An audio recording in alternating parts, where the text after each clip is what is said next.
할렐루야. 네, 오늘도 아름다운 교회 예배에 나오신 여러분들을 주님의 이름으로 축복하고 환영합니다.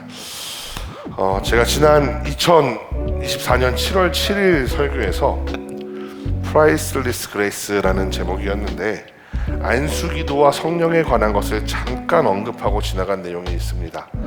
제가 오늘 이야기하려는 이 이야기는 작년 7월 당시에는 부차적인 세컨더리한 내용이었는데 오늘은 그 내용에 대해서 조금 더 자세히 다루어 보고자 합니다. 저는 지난 2012년 한 집회에 참석하게 됐습니다. 주변에 잘 알고 있던 목사님 한 분이 서울에 있는 큰 교회에서 외국의 한 기독교 단체의 집회가 진행된다고 하면서 함께 참석하자고 저한테 권면했습니다. 함께 간 그 자리에서 저는 참 많은 은혜를 받았습니다. 찬양도, 기도회도, 말씀 시간도 다 너무 은혜로웠습니다. 그런데 집회의 마지막 장면에서 이상한 장면이 연출되었습니다. 집회를 주최하는 측에서 집회 장소를 빌려주었던 서울의 아주 큰 교회인데요, 그 목사님을 강대상 위로 불러 올렸습니다. 사실은 불렀는데 그 목사님이 자리에 안 계시긴 했습니다.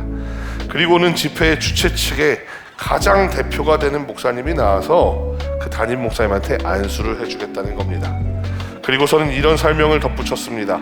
예수님이 사도 베드로에게 천국의 열쇠를 맡겼고 그 사도의 직분을 맡겼는데 성경에 보면 성령의 역사는 베드로의 안수를 통해서 내려갔다라고 말하는 겁니다. 아마도 예수님이 천국 열쇠를 맡기실 때 안수했을 거고 성경의 베드로의 안수를 통해서 성령의 역사가 전달되는 장면이 나오는 것을 근거로 추론하면 천국 열쇠의 권한이나 사도의 직분이 안수를 통해서 교황에게 전달되어 내려갔을 거다.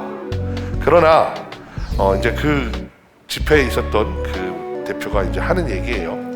하나님은 천국 열쇠의 권한과 사도직을 종교개혁자 마틴 루터에게 옮기셨고 마틴 루터로부터 내려오는 그 권한이 오늘 나한테 있고 오늘 이 자리에 이 목사님한테 안수를 해 주어서 이 목사님이 안수를 받고 나서는 한국 안에서 복음을 전하는 다른 목사님들, 복음을 전하기 위해 목숨을 바칠 각오가 되어 있는 다른 목사님들에게도 안수를 해 주어서 이 성령의 역사와 사도의 직분을 계속 내려가게 해라, 이런 취지의 내용. 저도 벌써 한 12년 전 이야기니까 제가 정확한 워딩을 기억하는 게 아니라 그런 취지의 내용으로 이제 말씀을 하셨습니다. 아까도 말씀드렸지만 그러나 당일에 그 서울 큰교회 담임 목사님이 제 기억으로는 자리에 안 계셨던 것 같아요. 그래서 한국 집회를 대표하던 다른 유명한 목사님, 이분도 교계에 꽤 이름이 알려진 다른 유명한 목사님이 안수를 받았고 저는 그 상황을 보면서 저거 좀 이상한데? 라는 생각이 들었습니다. 일단 이 언급에서 이상한 부분이 한둘이 아니었습니다. 성경 말씀을 근거로 하기는 하나 자신에게 유리한 본문만 아주 단편적으로 인용하고 있는 겁니다. 맥락은 전혀 고려되지 않았습니다. 특히 베드로에게 안수를 받으면 성령을 받는다라는 내용이 이상하게 느껴졌습니다. 저는 당시에 신학교를 가기도 전이었는데 바로 오늘 본문이 떠올랐습니다. 이상한데? 바울한테 안수받고 성령 받은 사람도 있는데 이상한데? 저렇게 이야기하면 안 될 것 같은데? 라는 생각이 들었습니다. 이상한 부분은 또 있습니다.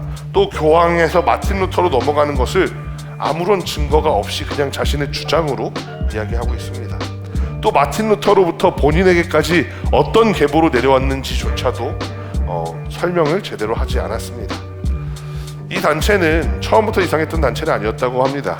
1990년대에 시작된 이 단체가 2000년대 중반이 되면서 변질되기 시작했고 제가 저 사건을 경험했던 것으로부터 약 10년의 시간이 지난 2020년대에 이르러서는 그 단체가 합신 장로교단이죠. 합신교단으로부터 이단 판정을 받게 됩니다. 앞서도 말씀드렸지만 초반에는 이상한 지점이 잘 드러나지 않았기 때문에 대부분의 교단의 큰 교회들과 협력했습니다. 그래서 이 단체를 검색하다 보면 우리가 알만한 큰 교회들의 이름이 거의 다 나옵니다. 12년 전 집회의 자리에서 저는 베드로를 통해 사도직과 천국의 열쇠가 내려간다, 성령 세례가 내려간다라고 주장할 때 바울도 있는데 라는 생각을 했다라고 말씀드렸습니다. 그리고 오늘 드디어 그 본문을 만나게 되었습니다. 한 달쯤 전에 이제 설교할 본문들을 쭉쭉쭉 정하는데 이 본문을 딱 보면서 이 설교는 꼭 이 얘기를 해야 되겠다라는 생각을 했습니다. 오늘 우리가 꼭 생각해봐야 할 문제, 질문은 이겁니다. 여러분 한번 생각해 보셨으면 좋겠습니다. 성령 세례는 반드시 안수를 통해서 임하는가? 안수를 누구한테 받느냐가 얼마나 중요한가라는 것입니다. 먼저 지난주 본문을 한번 복습해야겠습니다. 지난주에 우리는 아볼로의 이야기를 나누었습니다. 아볼로가 요한의 세례만 알았다라는 말씀을 나누었습니다. 요한의 세례라 함은 죄 씻음의 행위를 말한다 라고 말했습니다. 그러나 요한의 세례 외에도 다른 세례가 있다. 사도행전 1장에 있는 예수님 말씀을 근거로 성령 세례가 있다라는 말씀을 드렸습니다. 성령 세례는 죄를 씻는 데 그치는 것이 아니라 이전의 삶을 버리고 새로운 삶으로 거듭나는 의미, 그래서 중생과 거듭남이라는 기독교 용어가 있다라고도 설명드렸습니다. 그리고 사도행전 2장의 말씀을 소개하면서 거듭남에 더해 성화로 이어져야 한다라고 말씀을 드렸습니다. 이 지난주 내용을 자세히 들여다보면 성령 세례, 거듭남, 성화의 과정은 성도들의 신앙생활에 있어서 필수적인 요소 중에 하나입니다. 성령으로 세례받지 못하면 거듭날 수 없습니다. 거듭날 수 없으면 거룩한 삶을 살아낼 수가 없습니다. 성령으로 세례받지 못한 채로 하나님의 일을 다 감당할 수가 없어서 어떤 목사님들 농담 중에 이런 게 있습니다. 세상에 가장 고통스러운 일은 성령 받지 못하고 사역자가 되는 일입니다 라는 그런 이야기가 있습니다. 자, 이제 오늘 본문으로 들어가 보겠습니다. 3차 전도여행을 떠난 바울이 1절 말씀에서 에베소에 도착했습니다. 그리고 제자들을 만납니다. 이미 제자라고 표현되어 있는 것으로 보아 아블로와 브리스길라, 아굴라 부부와 함께 사역을 했던 그 사람들이 아닐까 추측을 해볼 수 있습니다. 그런데 이 사람들은 성령을 받지 못했습니다. 심지어 성령이 계심을 들어본 적도 없다라고 말합니다.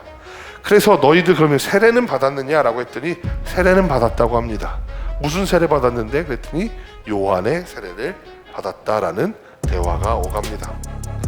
바울은 세례 요한의 이야기를 해주면서 야, 요한 그 다음에 오시는 분이 있었어. 요한은 이분을 기다렸어. 그게 누구냐? 바로 예수님이야 라는 말을 하면서 예수의 이름으로 세례를 받을 것을 권합니다. 5절 말씀에 다시 한번 세례를 주죠. 그리고 6절 말씀에 보니까 바울이 안수했다라고 기록되어 있는데 이 이야기는 5절에서 세례를 할 때 세례를 하면서 이렇게 안수를 해주고 6절에 또 한 번 안수해줬다 이 얘기가 아니라 세례하는 과정 중에서 안수를 해줬다라는 이야기로 생각할 수 있습니다. 그런데 그 순간 성령님이 임했습니다. 안수 받은 사람들이 방언을 하고 심지어 그 중에 어떤 사람은 예언도 합니다. 이제 이런 의문이 생겨납니다. 아까도 말씀드렸던 성령은 안수를 통해서 내려오는 것일까 하는 의문이 생겨납니다. 사도행전에는 오늘 본문 외에도 사도 또는 제자들이 안수하자 성령이 임하는 역사가 종종 기록되어 있습니다. 사도행전 8장에서 베드로와 요한이 사마리아 성에 갑니다. 이 사마리아 성에는 빌립이 이미 전도한 적이 있었습니다. 예수님의 이름으로 세례도 주었습니다. 그런데 사람들은 성령을 받지 못했습니다. 그러한 이유 때문에 빌립이 베드로와 요한을 초청했고요. 베드로와 요한이 안수하자마자 사마리아 성도들에게 성령이 임했습니다. 사도행전 9장에도 비슷한 내용이 있는데 사도행전 9장에서 바울은 아직 예수 믿지 않던 사람들을 핍박하던 시절이었습니다. 바울이 눈이 보이지 않던 그 상황에서 아나니아라는 제자가 바울에게 안수하러 와서 이렇게 말합니다. 형제 사울아, 주 곧 내가 오는 길에 나타나셨던 예수께서 나를 보내어 너로 다시 보게 하고 성령으로 충만하게 하신다 하면서 안수하니까 그 순간 눈이 회복되고 바울에게 성령이 임재해서 이전과는 다른 삶을 살게 됩니다. 며칠 동안 금식했었던 것을 회복하자마자 나가서 예수님을 전하기 시작하고요. 아나니아는 베드로처럼 천국의 열쇠의 권한이나 사도직을 받은 것은 아니었지만 예수님의 제자로서 사명을 받고 가서 안수하자마자 성령이 임했다라고 생각할 수 있는 그런 본문입니다. 그리고 오늘 본문까지 총 세 군데 본문에서 사도행전에는 안수를 받고 성령을 받는 것을 묘사하고 있습니다. 그러나 그렇지 않은 경우들도 있습니다. 사도행전 2장에서 첫 번째 오순절 다락방 사건에서는 아무도 제자들에게 안수한 적이 없습니다. 예수님이 사도행전 1장에서 곧 성령 세례를 받게 될 터이니 가서 기도해라 라고 명령합니다. 120명이 함께 모여서 열심히 기도하고 있었습니다. 그런데 그 누구도 다른 누구에게 안수해 준 적 없습니다. 그럼에도 불구하고 성령의 역사가 나타나기 시작합니다. 사도행전 10장에 보면 베드로가 고넬료의 집에 찾아갑니다. 고넬료는 가이사랴에 있는 백부장이었습니다. 가이사랴는 총독이 머무르는 도시였습니다. 바꿔 말하면 고넬료는 예수님이 십자가에 못 박도록 했던 총독의 직속 군인이었습니다. 그럼에도 불구하고 베드로는 환상 중에 명하시는 예수님의 명령 때문에 고넬료의 집에 찾아갔습니다. 그런데 참 이상하게도 고넬료는 먼저 하나님을 믿고 있었습니다. 그런데 언제 성령이 고넬료에게 내려오냐면 베드로가 설교를 하는 중에 고넬료와 그 집에 있는 사람들에게 성령이 임합니다. 사도행전 10장 44절 말씀에 이렇게 되어 있습니다. 베드로가 이 말을 할 때에 성령이 말씀 듣는 모든 사람들에게 내려오니라 라고 기록되어 있습니다. 그리고 베드로는 이 성령이 임한 이후에 47절에서 48절 말씀에서 비로소 고넬료와 그 집에 세례를 베풀게 됩니다. 베드로는 사도행전 11장에서 고넬료 집의 사건에 대해서 증언하는데 사도행전 11장 15절 말씀에 내가 말을 시작할 때에 성령이 그들에게 임하시기를 이라고 표현하고 있습니다. 이어서 17절 말씀에서 그런즉 하나님이 우리가 주 예수 그리스도를 믿을 때에 주신 것과 같은 선물을 그들에게도 주셨으니 내가 누구이기에 하나님을 능히 맡겠느냐 하더라 라고 말합니다. 가장 중요한 것은 하나님이 성령을 선물로 주셨다. 베드로가 막을 수 없다라고 말합니다. 바꾸어 말하면 성령은 안수를 통해서 내려가는 것이 아니라는 의미입니다. 오늘날에 그런 교회들이 있습니다. 어느 교회에 능력 있대더라. 어느 목사님 능력 있대더라. 어느 목사님한테 가서 기도받으면 어떤 능력이 나타난다더라. 실제로 어느 교회에 가면 진짜 안수 기도 받으려고 줄 서 있는 그런 교회들도 있습니다. 제가 예전에 찬양대 솔리스트 하면서 다녔던 교회가 하나 있는데요. 담임 목사님 사모님도 신학을 전공하셨습니다. 그리고 안수를 받지 않았는데 그 교회에서 마음대로 명예 목사라고 칭해드렸습니다. 그런데 성도님들 사이에 그 명예 목사님한테 안수 기도 받으면 능력이 나타난다라는 루머, 소문이 돌기 시작했습니다. 그 교회에 제가 저보다는 조금 그래도 괜찮다라고 생각했던 게 하나 있었는데, 새해가 시작되거나 새 학기가 시작될 때마다 일주일 저녁 동안에 집회를 하는 거예요. 근데 그 집회가 막 그냥 헌금 얻으려고 하는 그런 집회가 아니라 그냥 와서 내가 이 새해를 하나님께 드리면서 한 주 동안 기도로 시작합시다라는 의미로 아예 헌금 시간도 없어요. 강사를 초청하지도 않아요. 강사 초청하면은 강사한테 사례비 드려야 된다고, 교인들한테 헌금해야 된다고 하니까 교회 목사님들이 돌아가면서 그걸 하시는 거예요. 근데 그 집회에 저도 한번 가봤어요. 그랬는데 맨 마지막 시간에 안수 기도 시간이에요. 그 교회 목사님들, 담임 목사님, 그다음에 그 명예 목사님도 있고, 그다음에 부목사님들까지 해서 한 6분 정도가 앞에 서 있으면 쭉 나와서 줄 서가지고 기도를 받아야 되는데 그 명예 목사님 앞에서만 한 50명, 100명이 서 있는 거예요. 이상하죠. 저는 그것을 보면서 무슨 생각을 했냐면, 우리 성도님들도 목사를 무슨 용한 무당으로 여기는 것 같다라는 생각이 들었습니다. 목사는 용한 무당이 아닙니다. 그 목사에게 능력이 있는 게 아닙니다. 목사를 쓰시는 분은 하나님이십니다. 하나님이 쓰시지 않으면 다 헛된 것입니다. 근데 여기서 한 가지 논지가 스리슬쩍 제가 지나간 게 하나 있는데요. 여러분들 이거 알고 지나가셔야 돼요. 앞서서 오늘 성경 본문에는 성령 세례에 대해서만 말씀드렸는데 제가 지금 말씀드리고 있는 건 기적이잖아요. 성령 세례는 받으면 골치 아픕니다. 내가 손해볼지라도, 내가 죽임을 당할지라도 예수님을 위해 목숨을 바치도록 내 삶이 변화되는 게 성령 세례입니다. 기적과는 다릅니다. 물론 성경에는 예수님이나 제자들이 다양한 사역과 안수를 통해서 기적이 일어나는 경우가 있습니다. 그러나 더 많은 경우 예수님과 제자들의 다양한 사역 속에서 더 강하게 등장하는 것은 성령 세례, 다시 말해서 내가 하나님을 위해 목숨을 바치는 존재로 거듭나는 것입니다. 그런데 성령을 받으면 마치 기적이 일어난다는 것처럼 교묘하게 말을 바꾸는 사람들이 있습니다. 그리고 이렇게 말합니다. 기적 체험하려면 우리 교회 나와서 우리 목사님한테 안수받아. 사도행전의 다른 사례들을 보면 성령 세례는 안수 없이도 임할 수 있습니다. 가장 중요한 것은 사람의 행위가 아니라 성령을 주시는 하나님의 역사라는 점을 여러분들이 기억하셨으면 좋겠습니다. 사도행전 11장 말씀을 인용해 말한 것처럼 하나님이 선물을 주시려는데 그 선물을 전달하는 사람의 의지가 중요하지 않다라는 이야기입니다. 제가 요즘 저희 아들 은성이에게 그런 이야기를 종종 합니다. 은성이가 어떤 장난감을 갖고 싶은데 아빠 이거 크리스마스 때까지 기다렸다가 산타 할아버지한테 달라 그럴까? 이렇게 이야기하는 겁니다. 제가 아니야, 산타 할아버지는 배달만 하는 거고 엄마 아빠가 산타 할아버지한테 돈 보내줘야 돼, 이렇게 이야기합니다. 그런데 한번 여러분 이 관점에서 생각해 보면 좋겠습니다. 여러분이 택배를 시키는 겁니다. 대한민국의 웬만한 택배는 오늘 시키면 내일 도착하죠. 늦어도 내일이 아니면 모레에는 도착하고요. 그 택배를 배달해 주는 사람의 능력이 조금 모자란다고 할지라도 그냥 나흘 혹은 닷새 후에 도착할 뿐입니다. 저희가 이제 이사 가서 집에서 무슨 물건을 하나 시켜야 될 게 있어서 시켰는데 분명히 내일까지 도착 보장이라고 해서 시켰어요. 그랬는데 그 지역을 담당하시는 택배 기사님이 도저히 그 물량이 감당이 안 되는 거예요. 그런데 그 택배가 안 오는 게 아니라는 거죠. 그저 하루 이틀 늦어질 뿐이라는 거죠.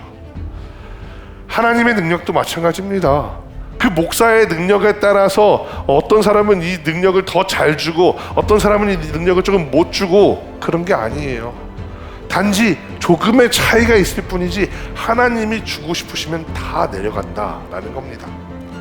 한국교회 일부 성도님들, 일부 목사님들이 성령의 역사나 기적을 능력 있는 목사님을 통해서 받는다라고 생각합니다. 제가 다른 설교에서도 언급한 적이 있었습니다만 제가 아주 어렸을 때 일입니다. 제가 초등학교 가기 전이라고 기억하는데 요즘에는 좀 제 기억에 의심이 들기 시작했습니다. 왜냐하면 과연 우리 부모님이 유치원생 아이를 집에 혼자 두고 갔을까 하는 생각이 들어서 그런데요. 어쨌든 제가 어렸을 때 저희 부모님이 집에 계시지 않았습니다. 근데 교회에 한 집사님이 오셔가지고 막 문을 두드리는 거예요. 그래서 나가보니까 저와 동갑내기 친구를 안고 교회에 달려오셨습니다. 성서야, 아버지 목사님 어디 계시니? 하고 물어봤습니다. 아버지 신방 가셨는데요. 그렇게 이야기했더니 그 친구 이름이 다혜였는데 다혜가 아파서 열이 나는데 병원 가기 전에 기도받으려고 했다는 겁니다. 근데 그 조그마한 꼬마 지성서가 그럼 제가 기도해 줄게요 그러놓고 그 친구에게 안수 기도를 했습니다. 그리고 병원에 가지도 않고 제 친구의 열이 뚝 떨어진 겁니다. 그래서 그 집사님이 과자 선물 세트를 매우 과하게 사오셨다라는 이야기입니다. 제가 전에도 한번 드린 적이 있습니다. 자, 그러면 그 능력이 제 능력입니까? 과연 그 능력이 그 아이가 기도하면서 그 아이 때문에 나타나는 능력이냐는 거죠. 아닙니다. 당연히 하나님의 능력입니다. 교계에 유명한 목사님들이 있습니다. 이미 돌아가신 분들 중에 옥하는 목사님, 한경직 목사님, 조용기 목사님, 하용주 목사님 같은 그런 분들 계시고 원로 목사님들 중에 김삼환 목사님, 김정한 목사님 같이 유명하고 큰 교회 목사님들이 있습니다. 이분들 존경하고 따르는 분들이 있습니다. 그런데 이분들이 아무리 유명하다, 능력 있다, 하나님이 부어주신 권위가 충만하다 한들 하나님이 나에게 능력을 부어주지 않으려 하시면 그분들이 아무것도 줄 수 없다라는 겁니다. 인간적으로는 무언가 줄 수 있겠죠. 큰 교회니까 아무래도 물질적으로도 풍족할 테니까 물질적으로는 도와줄 수 있겠죠. 근데 성령의 역사와 기적은 하나님이 주시고자 하지 않는다 그러면 내가 기도받는 사람이 아무리 능력 있는 그 목사라고 할지라도 그게 올 수 없다라는 겁니다. 반면에 작은 교회에 있습니다. 어떤 이름 없는 목사님이 있습니다. 말도 못하고 설교도 못하고 능력도 없는 것 같습니다. 보잘것없는 목사처럼 보입니다. 심지어 우리 교회에서 제일 불쌍한 사람은 그 목사님으로 보이는 경우가 있습니다. 그런데 내가 그 목사님한테 기도를 받는데 하나님이 그 목사님을 통해서 나에게 부어주시고자 한다면, 심지어 그 목사님이 나는 내 개인적인 신앙의 이유로 안수기도를 하지 않습니다라고 말하는 겁니다. 그러면 그 목사님이 안수기도도 안 하는데 하나님이 그 교회 공동체의 어떤 사람에게 성령의 능력을 보여주시고자 한다면, 기적을 베풀고자 한다면, 과연 그것을 그 목사님의 능력 때문에 가로막을 수 있냐라는 겁니다. 사도행전 11장 이야기를 다시 반복할까요? 하나님이 선물을 주시려는데 그 선물을 전달해 주는 사람이 얼마나 능력이 있느냐 능력이 없느냐가 무엇이 중요하겠습니까? 성령은 하나님이 주시는 선물이며 안수를 꼭 해야 된다거나 안수 받을 목사가 유명하고 능력이 있어야 한다거나 그런 게 중요하지 않습니다. 만약에 여러분들 생각해 보세요. 아까 택배로 예를 들었는데 여러분들이 택배를 시켰는데 그 택배 기사가 자기 마음대로 이 집은 기분 나빠, 그래서 내가 안 갖다 줄 거야 하고 택배 안 갖다 주면 어떻게 되겠습니까? 그분은 그 택배회사에서 엄청난 클레임을 당하고 자기가 그것을 그렇게 처리한 데에 대한 책임을 져야 하게 될 것입니다. 누가복음 11장에 보면 예수님이 유명한 이야기를 하십니다. 누가복음 11장 9절과 10절 말씀 여러분들 다 잘 아시는 이야기일 텐데요. 앞에 화면에 있는데 한번 다 같이 읽어보도록 하겠습니다. 9절 10절 말씀입니다. 시작. 내가 또 너희에게 이르노니 구하라 그러면 너희에게 주실 것이요 찾으라 그러면 찾아낼 것이요 구하는 이마다 받을 것이요 찾아낼 것이요 두드리는 이에게는 열릴 것이니라. 아멘. 예수님이 뭐라고 말씀하시냐면은 구하면 주신다, 찾으면 찾아낼 것이다, 두드리면 열릴 것이다. 구하는 이마다 받고 찾는 이는 찾아내고 두드리는 이는 열리는데 11절 말씀에서는 아버지가 자식에게 좋은 걸 주기를 원한다. 그런데 13절 말씀에 뭐라고 되어 있냐면 가장 중요한 말씀인데 너희 하나님께서 하늘 아버지께서는 구하는 자에게 성령을 주시지 아니하겠느냐라고 말하고 있는 겁니다. 기적이든 성령이든 중요한 것은 어느 교회에 가서 어떤 능력 있는 목사에게 머리 들이밀고 안수기도를 받는다 그런 게 아닙니다. 내가 하나님이 보시기에 성령 받을 만하고 내가 하나님이 보시기에 기적을 체험할 만한 그런 사람이 되는 것이 먼저라는 이야기입니다. 내가 하나님께서 그 성령과 기적을 베풀어 줄 만한 충분한 조건이 되면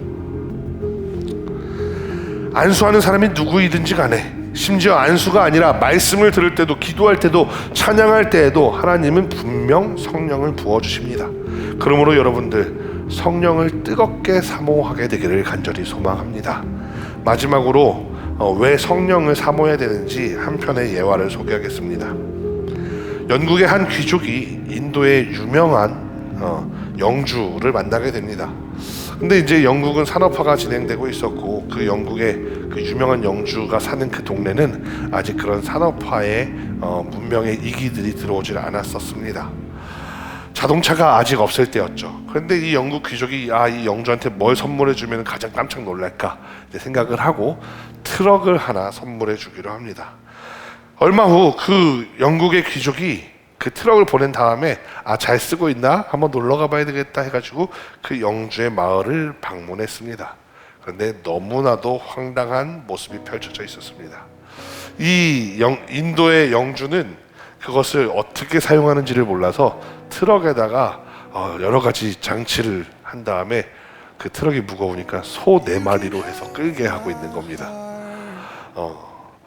마치 수레를 보내주었다라고 생각을 한 겁니다. 귀족은 영주에게 트럭은 그저 연료를 채우고 운전하면 스스로 움직일 수 있다, 수십 마리의 황소보다 더 큰 힘을 낼 수 있다라고 설명해 주었습니다. 성령은 이와 같습니다. 성령 없이 사역하면 황소로 트럭을 끌게 하는 것과 마찬가지입니다. 하나님이 주권적으로 부어주시는 그 능력, 그 성령의 능력을 받게 되면 우리는 전혀 다른 삶을 살게 됩니다. 정리하겠습니다. 오늘 우리가 기억해야 할 것은 단순합니다. 먼저는 성령 세례가 특정한 사람의 안수를 통해서 주어지는 것이 아니라는 것입니다. 두 번째로는 하나님께서 원하시는 사람에게 하나님이 원하시는 방법대로 성령을 부어주신다라는 겁니다. 그래서 세 번째로 우리는 특정한 사람을 찾거나 특정한 목회자를 찾는 것이 아니라 성령을 부어주시기를 사모하면서 살아가야 한다는 겁니다. 그러므로 여러분, 성령을 사모하면서 하나님이 여러분에게 부어주실 성령을 기대하시는 여러분들이 되시기를 간절히 소망합니다. 기도하겠습니다.